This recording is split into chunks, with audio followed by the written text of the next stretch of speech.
My son banned me from his wedding, but brazenly sent me a bill for $80,000 to pay for his lavish party and honeymoon in Hawaii. He even added, "Thank me for letting you contribute." I just smiled, feeling my anger turned into cold determination. His dream of a rich and perfect wedding would become a nightmare. Before we continue, please subscribe to this channel and let us know where you are listening in the comments. I sat at my kitchen table in the quiet of my Lexington home, the October afternoon light filtering through the faded curtains. The envelope had arrived that morning, thick and cream-colored, with Brian's precise handwriting on the front. I had assumed it was the wedding invitation. Finally, after months of radio silence, my fingers traced the seal, a small thrill of hope stirring despite everything. I tore it open carefully, expecting elegant cardstock, announcing the date, the venue, perhaps a note asking me to walk him down the aisle like we'd joked about years ago. No invitation. Instead, a stack of papers slid out, itemized bills, crisp and professional, totaling $80,000. My eyes scanned the lines. $50,000 for the mansion rental near Lexington, a sprawling estate with manicured gardens and crystal chandeliers. $20,000 for catering, including imported wines and lobster flown in from Maine. Another $10,000 for the honeymoon suite on Maui, complete with private beach access. And tucked at the bottom, a handwritten note from Brian. "Dad, after the problems you've caused the family, be grateful that I allowed you to contribute. This covers your share. Send the check soon. Veronica and I are counting on it." I stared at the words, the paper cool and smooth under my fingertips. Problems? The problems he'd thrown in my face during our last argument, blaming me for not climbing higher in my engineering career, for the modest life we'd led after your mother's death. My hand trembled slightly as I set the note down, the itemized costs blurring for a moment. Nearby on the table sat a framed photo of young Brian, gap-toothed and grinning from a Little League game, his tiny hand in mine. How had that boy turned into this man, demanding money like I was an ATM, banning me from his wedding because I didn't fit his polished image? Shock hit first, a cold wave that made my chest tighten. I crumpled the note in my fist, the paper crackling like dry leaves, but then I smoothed it out again, laying it flat. No, I wouldn't let anger consume me blindly. I pushed back from the table, standing up slowly, my knees protesting the movement. The kitchen felt smaller, the walls closing in with memories of family dinners long gone. I walked to the sink, splashing water on my face, but it didn't wash away the sting. Brian thought he could erase me from his life while dipping into my savings. The nest egg I'd built through years of overtime, scrimping after losing Sarah to cancer in 2015. He'd called me once after her funeral, voice clipped. "You should have done more, Dad, for all of us." I swallowed the pain, reminding him of the insurance battles, the second mortgage I'd taken to cover her care. But he didn't listen. He saw only my failures, the modest house, the reliable but unglamorous job. I smiled then, a slow, bitter curve of my lips as the hurt twisted into something sharper. Resolve. I set the bill aside, folding it neatly, and felt a spark ignite deep inside me, a plan beginning to form in the shadows of my mind. I glanced at the bill again, its numbers mocking me. The anger slowly ebbed, giving way to cold clarity. If Brian thought he could manipulate me, he was mistaken. I knew a direct confrontation would get me nowhere. He'd dismiss me as always. But I could gather information, find cracks in their perfect plan. My old laptop sat on the kitchen counter, dusty but ready. Time to find out what they were really up to. That spark lingered as I glanced at the photo again, picking it up this time. Brian's young face stared back, innocent and full of promise from a day at Jacobson Park when he was 8. He'd climbed onto my lap during a sudden thunderstorm, burying his head in my shoulder while rain pelted the car windows. "Don't worry, Dad," he'd said, his voice muffled. "You're the strongest." I'd held him close, promising to always protect him, just as Sarah watched us with that warm smile of hers. I paced the kitchen now, the floorboards creaking under my steps, the scent of stale coffee from my morning mug hanging in the air. Those memories flooded in unbidden. Weekends teaching him to swing a bat at the local field, his laughter echoing as he rounded the bases. We'd been unbreakable then, a trio against the world. But after Sarah's death, everything shifted. Brian was 25, already climbing the corporate ladder in tech, and he started pulling away. "You let her down, Dad," he'd accused one night over the phone in 2016, his voice laced with resentment. "You should have done more. Maybe the treatments could have been better." I swallowed the pain, reminding him of the insurance battles, the second mortgage I'd taken to cover her care. But he didn't listen. He saw only my failures, the modest house, the reliable but unglamorous job. Last Christmas had sealed it. I'd driven to their sleek apartment in downtown Lexington, arms full of homemade tamales like Sarah used to make. Veronica had barely glanced up from her phone, whispering something to Brian that made him smirk. "Dad, we're going vegan now," he'd said dismissively. "And honestly, you showing up unannounced, it's awkward." I'd left early, the drive home a blur of street lights, feeling like a relic in their shiny world. Now this bill. It was the final insult, demanding I fund their extravagance while they shoved me aside. My fists clenched at my sides as I stopped by the window, watching leaves skitter across the yard. The anger built, a steady burn replacing the nostalgia. How dare he treat me like a burden, then expect gratitude for allowing me to pay? I wasn't the victim here. Not anymore. I raised him alone after Sarah, sacrificed vacations and comforts to give him a start. And Veronica, with her designer bags and social media boasts, was enabling his greed. No, this betrayal demanded consequences. I vowed then, silently but fiercely, to turn their perfect day into a lesson they'd never forget. Rain began to patter against the glass, mirroring the storm inside me, and I turned away, my resolve hardening like steel. A momentary doubt flickered. Was I too old for this fight? But I pushed it aside. Justice wasn't about age. It was about dignity. With that thought, I reached for my laptop on the counter, the cool metal grounding me as I prepared to dig deeper. The laptop hummed to life in the dimming light of the room, its screen casting a blue glow across the cluttered table. I settled into the chair, the rain now a steady drum outside, and opened the browser with purposeful clicks. Brian's social media profiles were private, but Veronica's weren't. She loved flaunting their life. I scrolled through her posts, each one a stab. "Can't wait for our dream wedding at the Oakwood Manor. Blessed. Trust luxury living." The date jumped out. November 15th, 2024, just weeks away. Photos showed the mansion, its grand ballroom decked in mock setups, chandeliers sparkling like diamonds. I sipped from a glass of the cheap red wine I'd been saving, its bitter tang sharpening my focus. Action spoke louder now. No more wallowing. I jotted notes on a pad. Venue, Oakwood Manor, 50K rental. Caterer, elite events, boasting farm-to-table for 200 guests. Photographer, some high-end pro named Laya Voss.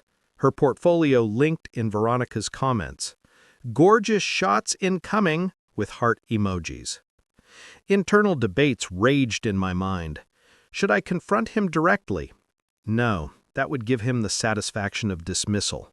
Better to undermine from the shadows, make him feel the loss of control he so feared.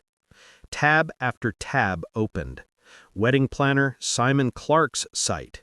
His bio touting seamless events for discerning clients. A mutual contact on LinkedIn confirmed he was handling it. An old colleague of Brian's had liked a post about the booking. Honeymoon details trickled in from a travel agency's promo. Maui Resort, Overwater Bungalow, all funded by that bill they'd sent me. My anger flared anew at a video Veronica shared of her trying on a gown, Brian grinning beside her. "Daddy's paying for the party, indirectly," she joked in the comments, a winking emoji. Indirectly? The audacity fueled me. The sheer arrogance of assuming I was just a silent wallet waiting to be opened left a sour taste in my mouth, worse than the cheap wine. I cross-referenced vendors, building a list. Florist, DJ, even the limo service. The extravagance was staggering, far beyond what Brian's salary could cover without my contribution. A hesitation crept in. Was this revenge going too far, risking what little family tie remained? But then I recalled his note again, that condescending privilege, and the doubt vanished. This was about self-worth, teaching him that greed had repercussions. My hand steadied on the keyboard as I found Simon Clark's contact number, the planner at the heart of it all. With a deep breath, I decided, time to make the call, to start unraveling their perfect tapestry, thread by thread. I picked up my phone, fingers hovering over the dial pad. The phone rang twice before a polished voice answered, smooth as polished marble. "Simon Clark Events, this is Simon speaking. How can I make your day extraordinary?" I leaned against the kitchen counter, the receiver cool against my ear, steadying my breath. "Hello, Simon. This is Robert Sterling. I'm Brian Sterling's father, the one footing the bill for his wedding." A pause, then warmth flooded his tone. "Mr. Sterling, Brian mentioned you'd be calling to finalize payments. We're thrilled you're contributing to such a special event. The Oakwood Manor is booked solid, and Veronica's vision is coming together beautifully." I let him ramble for a moment about floral arches and string quartets, my mind sharpening like a blade. "Actually, Simon, I'd prefer to discuss this in person. Can we meet tomorrow? I have some details to clarify." He agreed quickly, suggesting his downtown Lexington office at 10 a.m. I hung up, the click echoing in the quiet room, and poured myself another glass of wine, swirling it as I envisioned his face when the truth hit. No more hiding behind notes and bills. I leaned back in the chair, adrenaline pulsing through me.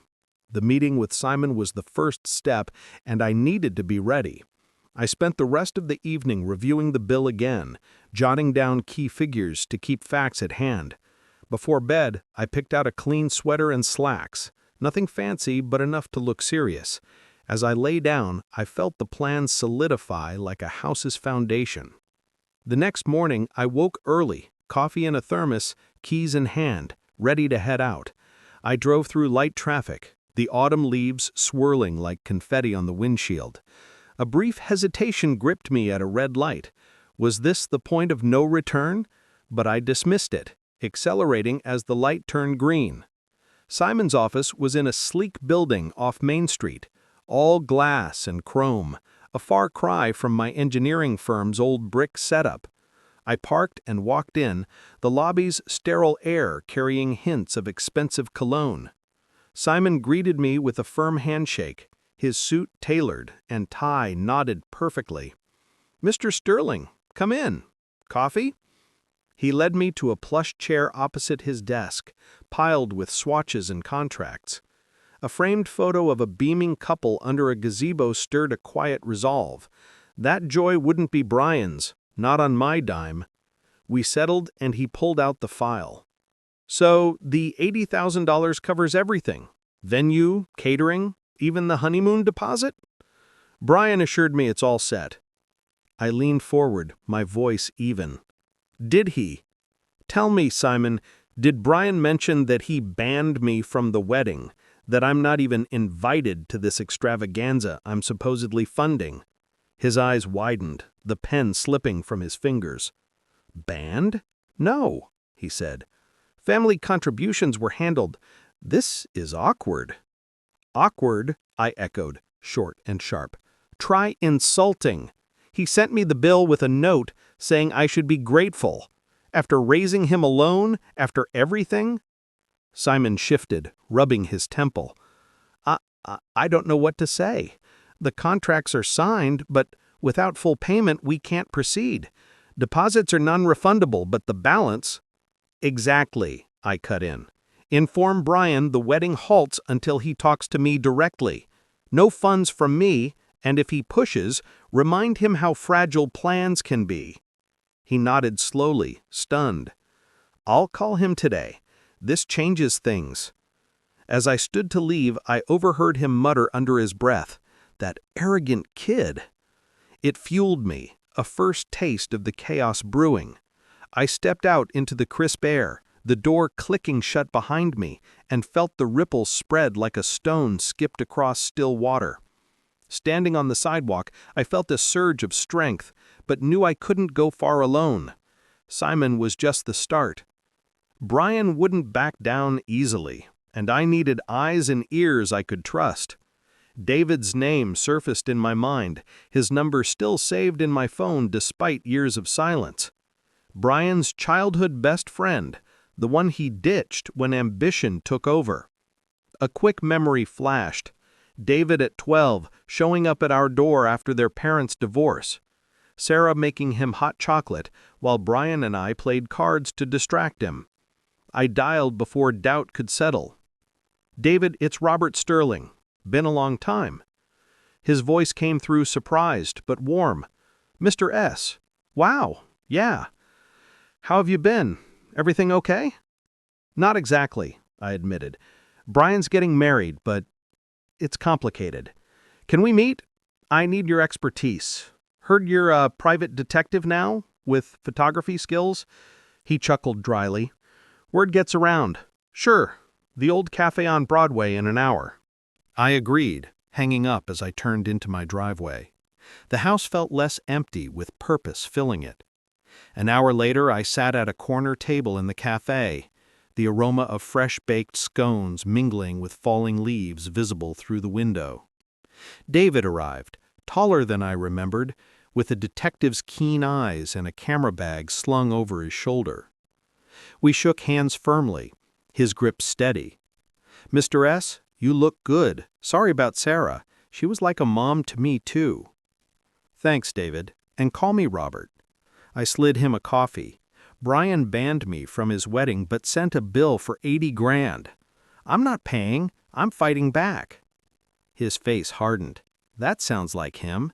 Ditched me years ago when I wouldn't fake a reference for his job. Said I was holding him back with my small-time gigs. I nodded, probing gently. Heard stories like that. Exploited others for his climb. "Oh yeah," David said, leaning in, his tone laced with old hurt. "In college, he borrowed my project ideas, claimed them as his.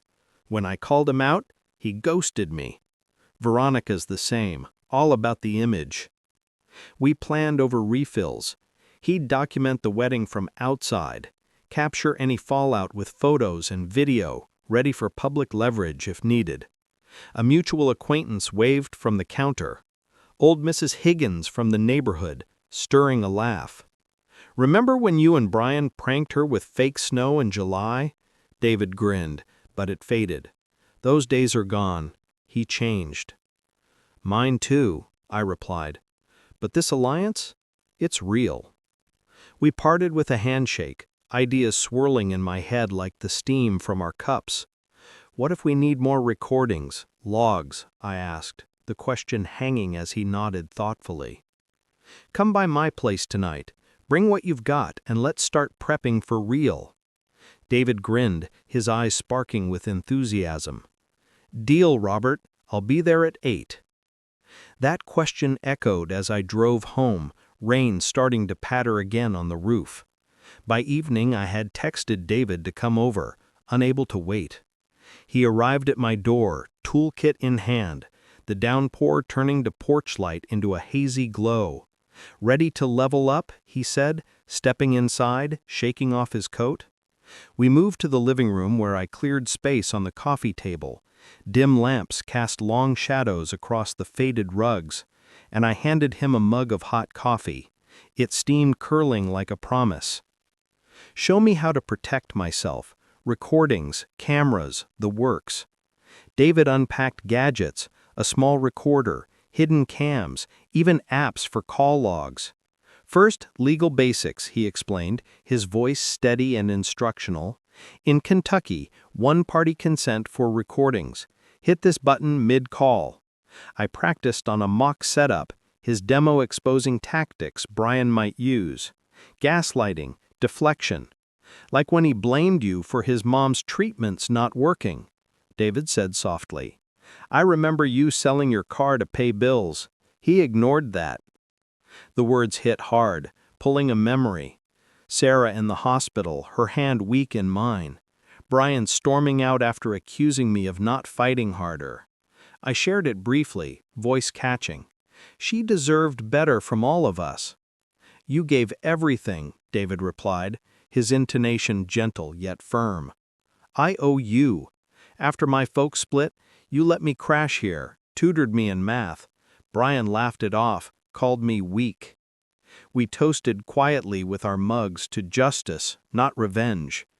He walked me through camera placement. Angle it here for the door, catch his faces clear. I tested one, the feed crisp on my phone, a surge of strength rising as the image stabilized. But as the device hummed, a new thought intruded. What if Brian called tonight? Sensing the shift, I felt a knot of anxiety tighten in my stomach, anticipating the confrontation. Brian didn't call that night, but I knew the silence wouldn't last. The next day passed in tense anticipation.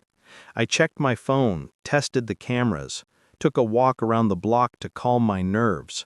Every car passing by made me flinch, thinking it was him. By evening, I was on edge when the phone finally buzzed, his name flashing on the screen. The device hummed softly in my palm, its green light steady, when my phone buzzed on the table, slicing through the evening quiet like a knife. I was midway through brewing tea, the kettle just starting to whistle, steam curling up in lazy wisps. The screen lit up, Brian. I let it ring, watching the vibration skitter the phone across the wood. A chill draft from the window echoed the tension knotting my gut. It went to voicemail, then buzzed again. Veronica, this time. I ignored that too, pouring hot water over the tea bag, the aroma of chamomile grounding me. As I recalled David's advice, record everything. Their words will be your ammunition. A few days had passed since our session, filled with quiet preparations, installing apps, testing angles in the house, even a walk around the neighborhood to clear my head. But now the storm was breaking. The notifications piled up, 3 voicemails, texts flashing urgent. I sat at the kitchen table, the dim overhead light casting shadows on the walls, and played the first one, finger hovering before pressing. Dad, it's Brian. There's a misunderstanding with the payments. The planner called, said you pulled out. Call me right away. We need to sort this.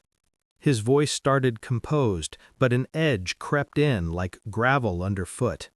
I replayed it, noting the panic bubbling beneath misunderstanding, as if his ban and bill were accidents. The second. Robert, Veronica here. Brian's upset. The vendors are threatening to cancel without your contribution. Don't do this. It's petty. Her tone clipped, superior, like scolding a child. Petty. The word stung, but I smiled faintly, sipping my tea. David had warned of this. Desperation masked as accusation. The third voicemail came from Brian again. Urgency ramping. Dad, seriously, pick up. Everything's falling apart. You owe us this after everything. The pause hinted at old grudges, his breath heavy. I listened twice more, analyzing the rising pitch. They implied threats. Rumors must be spreading. Simon had done his part. Then a call from an old mutual friend, Mrs. Gable from down the street, her voice hesitant when I answered briefly. Robert, heard whispers at the club, Brian's wedding troubles, people saying money issues. Hope you're okay. Her words sparked a twist, public whispers already. I hadn't expected the ripple to reach so far so fast. It fueled me, a surge of control after years of being sidelined. But as I set the phone down, another voicemail pinged in, Brian's voice cracking this time. "If you don't fix this, you'll regret it." The threat hung there, replaying in my mind as I stared at the screen. That threat echoed as the phone rang again the next evening, insistent, like a heartbeat, in the living room where I paced, the recorder app open and ready. I gripped the device tightly, letting it ring 4 times before answering. A deliberate pause to unsettle him. "Hello, Brian." "Dad, finally! What the hell is going on? Simon says you refuse to pay. You're sabotaging our wedding." His accusation burst out, voice pitching high with frustration. I breathed steadily, the carpet soft under my feet. "Sabotaging? You banned me, sent a bill like I was a sponsor, not family. Remember your note? Be grateful?" A beat of silence. Then he exploded. Look, it's not like that. Veronica's friends, the crowd. You're retired, Dad. It wouldn't fit. But the money, you owe it. After Mom, after the struggles you caused. The jab at Sarah twisted like a thorn, but I stayed calm, recording every word. "I raised you alone, sold what I had for her care. You blame me then, ignore me now. No, Brian, no payment." "You're ruining everything," he shouted, the words raw.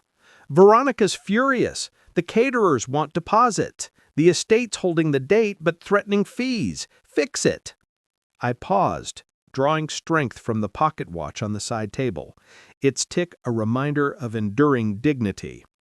"Fix what you broke. Talk to me like a son, not a banker." Then Veronica's voice cut in. Speakerphone, I realized. "Robert, this is ridiculous. We're building a life. Your pettiness could cancel it all. Think of the embarrassment." "Embarrassment? Like banning your father-in-law? I think of the bill you sent, the honeymoon you expect me to fund while excluding me." Yet Veronica jumped back in, defensive. "It's duty, Dad. Family contributes. Admit it. You're jealous of my success." The admission slipped out. Jealousy as his excuse, and it hit like a revelation, exposing his ego. I countered firmly, "Success built on using people. Not anymore." The line crackled with his heavy breathing. "You'll regret this. We're done." He hung up abruptly, the silence ringing in my ears, his words echoing as a key slip, a vulnerability laid bare that sharpened my resolve. That vulnerability lingered in my thoughts as I paced the hallway, the house quiet except for the faint hum of the refrigerator. Moments later, a text alert chimed. "David. Update.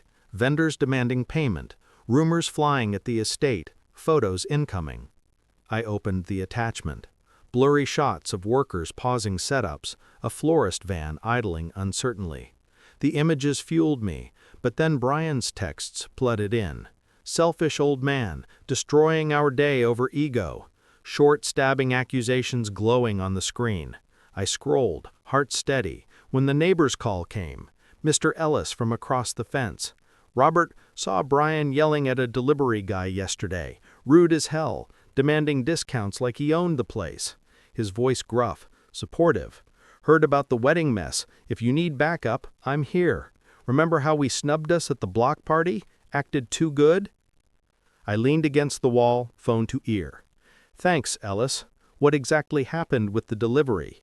He chuckled dryly. "Guy dropped off invitations or something. Brian berated him for a crease. Said, 'Do you know who I am?' Veronica just watched. Folks are talking. Vendors pulling out." The anecdote painted Brian's arrogance vivid, a snub echoing his treatment of me. "Appreciate the intel. Keeps me going." "No problem," Ellis replied warmly. "You've got community here. He doesn't." We hung up and I texted David back.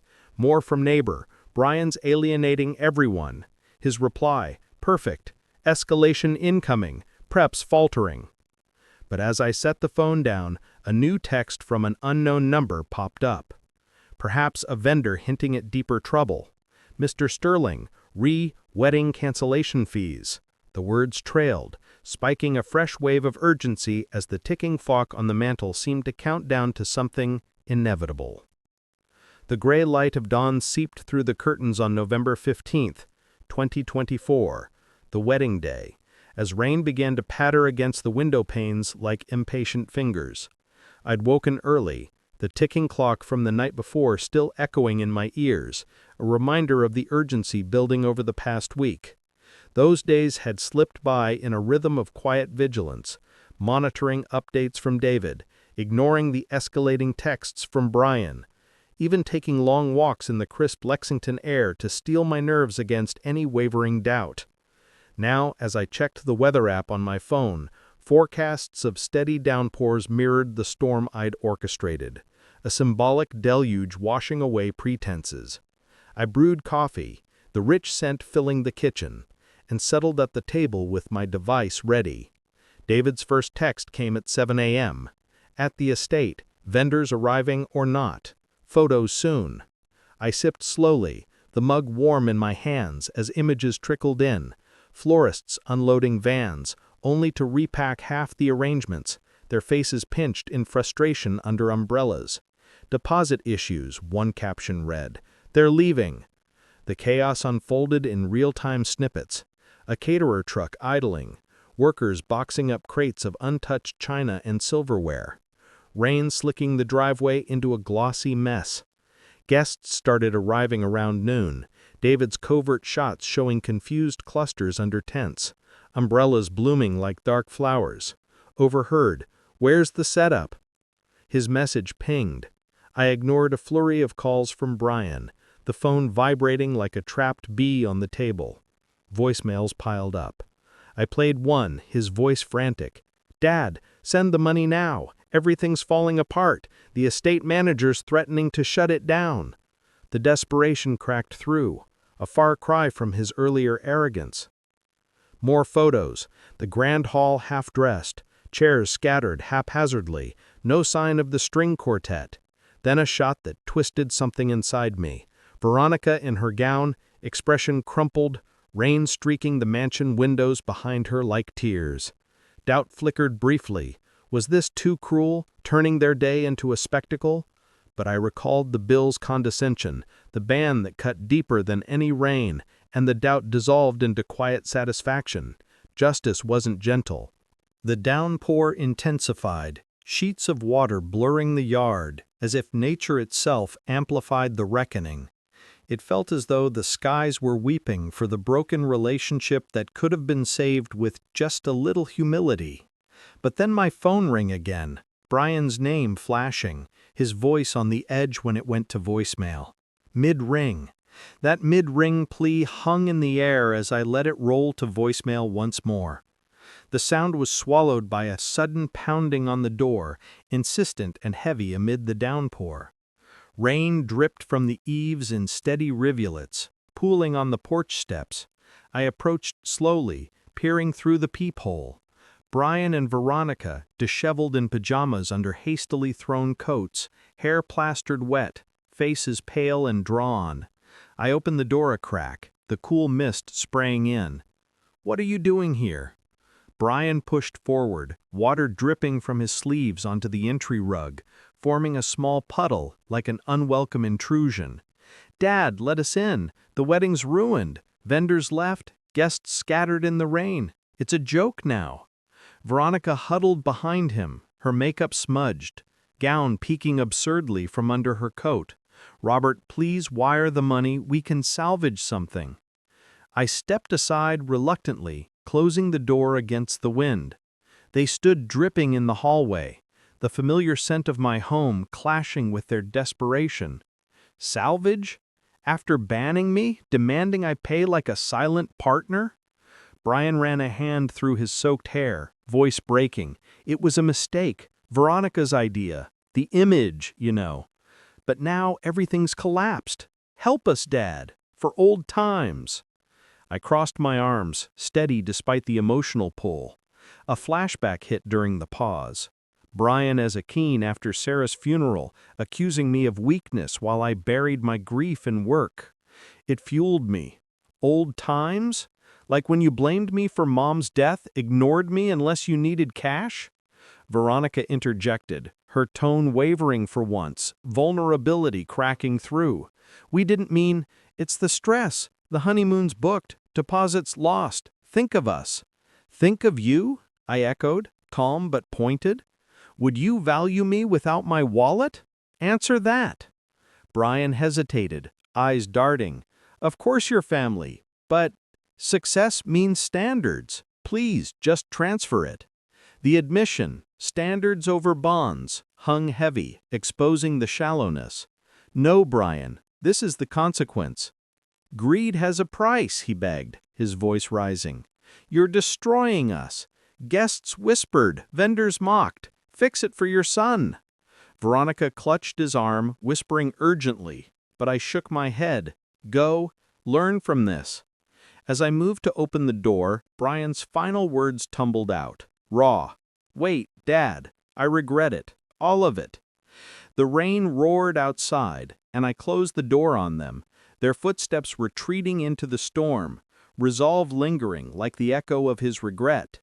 That echo faded into silence as I turned away, sinking into the armchair by the window, rain streaking the glass in fading patterns. Their car lights pierced the dusk before vanishing, leaving the house wrapped in a comforting hush. The next few days blurred into reflection, fielding calls from curious neighbors, sorting through the emotional debris, even burning the original bill in the fireplace one quiet evening, its ashes a symbolic release. By week's end, David texted confirmation. Full collapse, the estate refunded partial, but reps tanked. Buzz got me new clients thanks to the fallout. I called him, the line crackling warmly. Robert, you did it! Photos show the empty tents, guests bailing, Brian's circle whispering arrogance bit him. I leaned back, glancing at an open photo album on the table. Faded images of happier times stirring, but not overwhelming. Appreciate your help. Feels freeing. He laughed lightly. Anytime. Heard from him? Not since, but maybe he'll learn. We chatted about old pranks, the conversation turning to future plans, perhaps a trip for me, unburdened. Later, an unexpected outreach.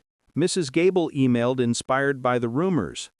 Robert, your stand reminded me to value real ties. Coffee soon?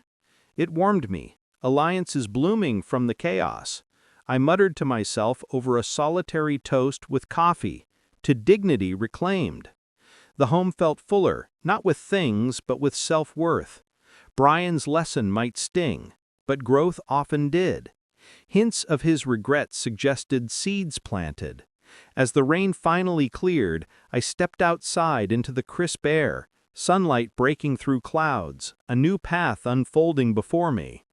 If you like this story, please like this video, subscribe to this channel, and share your impressions of this story in the comments. To listen to the next story, click on the box on the left. Thank you for watching.